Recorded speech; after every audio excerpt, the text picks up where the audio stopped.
Your host, Christine Marie. Y'all, I'm excited about our conversation tonight. There has been a lot of momentum over the last couple of weeks building up to a moment such as this, which is very, very actionable for every single contractor tuning in tonight and also in the future. Tonight, this episode can be used for every single contractor, whether they own a business or they operate a business or they work for a business. It can be for any business looking to succeed, pass down through the family, they're looking to scale, or they're looking to sell. Any stage of the business, any type of contractor, this is for you. Tonight, we're talking about how you can get started posting on social media. And before you roll your eyes and completely discount this conversation, I ask you to just take a moment to step back and look in the mirror with me. I shared yesterday that my ego has actually prevented me from posting for a number of years, but my ego has shown up in a way that ego doesn't normally show up. It showed up in a way where I actually, in not posting, I've actually taken a sense of pride and said, oh, look, I'm not posting. I'm not full of myself. And it's actually kind of been like, for those of you who know the biblical narrative of the Pharisee who kind of tips up his nose and says, thank God I'm not like other men. That's kind of how my ego would show up over not posting and over not having a presence. I took pride in that. Yet, until we really believe and recognize that us posting, it isn't about us at all, actually. It's really about the people we serve. It's about our employees. It's about our business. It's about our families. Us posting does so much for our business and ultimately for ourselves in the way that it sets us up. Given anything should happen to our current job, to our current business, we're actually set up to have some semblance of an asset in our brand, in who we are, beyond what we do or who we do it for. And us having that asset can provide long-term gains for our family down the line.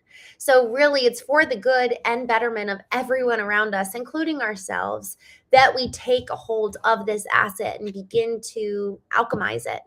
I love the concept of alchemy. It's the process of turning lead into gold. So we have this kind of like bar of lead, which is our personal brands that have been untouched, uncultivated. They're just sitting there and they're a thing. They're there. Every single one of us has a brand, whether we like it or not. And the process of alchemizing our brand is actually turning it into something usable, turning it into a real asset so that it's working for our good and for our gain long term and otherwise. So tonight we're going to be talking about how to get started. I want to talk about 3 really simple ways for us to do that. Number 1, we talked about this a little bit yesterday. So if you want to dive deeper into the premise of this, you can tune into yesterday's conversation. Y'all, understanding our values leads to a deeper why. Every single value has a why that kind of think of it as following the yellow brick road down to an experience. Our values were formed at a moment in time, whether it was our dad looking us in the eye in a stern manner when we were running too fast in the kitchen, slipped and, broke our nose and knocked over our mom in the process. And he looks at us and he says, we will never be hasty again. All right. That value of being slow and methodical in everything we do, well, that root story is that experience, is that moment where my dad was looking me in the eye, and I will never forget the sound of his voice when he said, y'all, that experience shaped a value.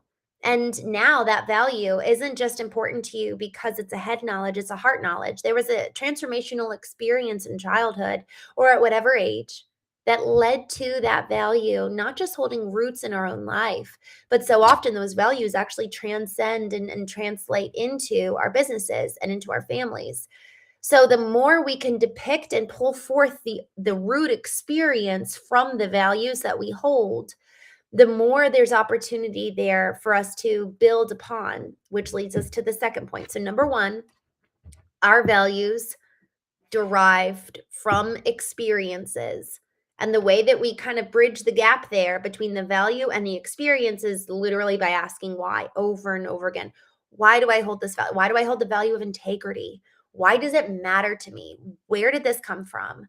Why is it so deeply embedded in me? And then after a little while, we begin remembering, and then eventually the original experience comes to mind. Now, second, once we can grasp that experience and really remember it, and once we uncover the real why for that value, that why, or that experience rather, turns into a real story.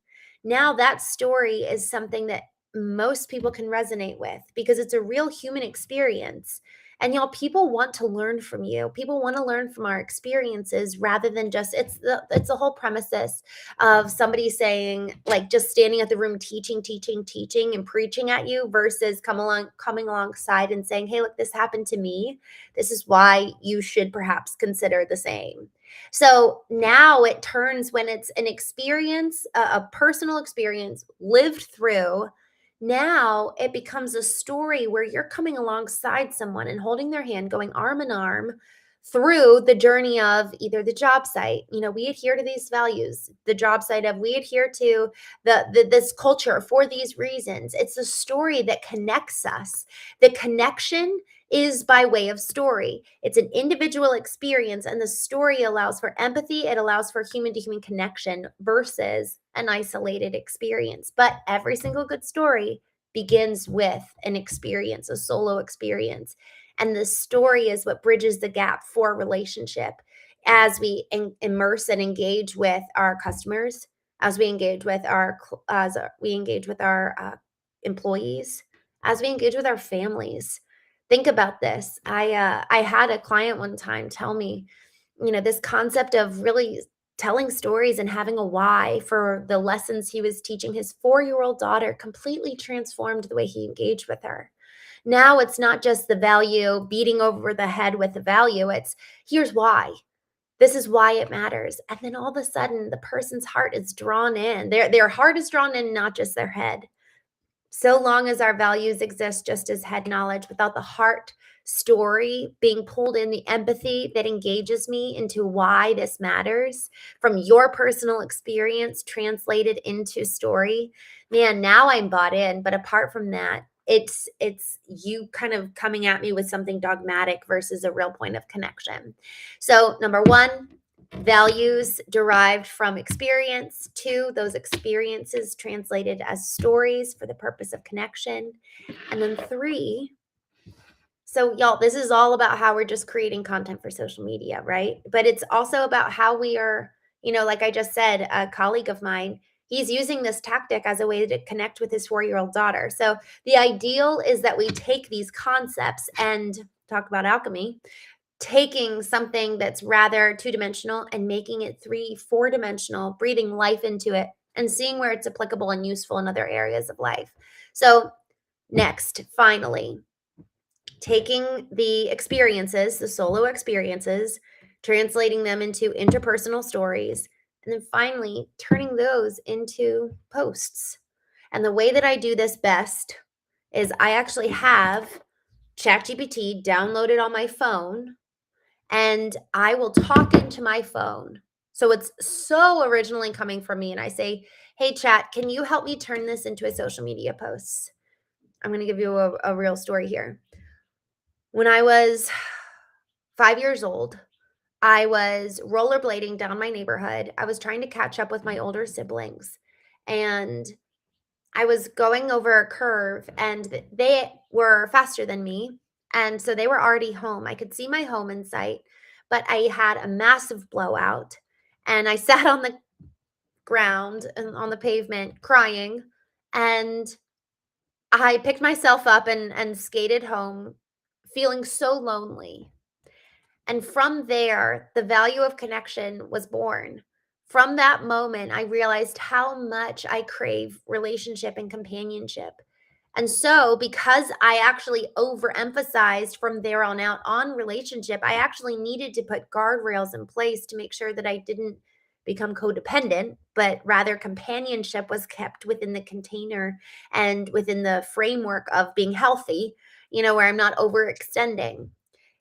So, the way that this shows up with my customers, I want to know who they are. I want to know why they care about what they're doing. I want to know what propelled them into business in the first place. I want to know who their customer is. I want to understand the inner workings of their minds and the way that they purchase decisions and what problem they're solving so that I can ensure that we match the best product with the best and ultimate problem so that we can have the best resolution.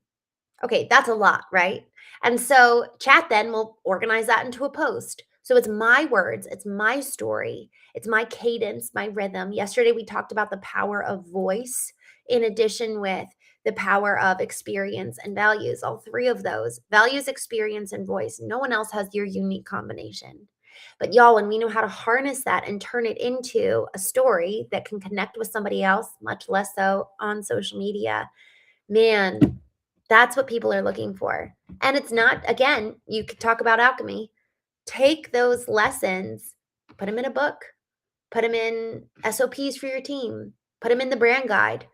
Take these concepts, turning your experience, well, rather, let me back up, taking your values from the derived experience, turning them into stories.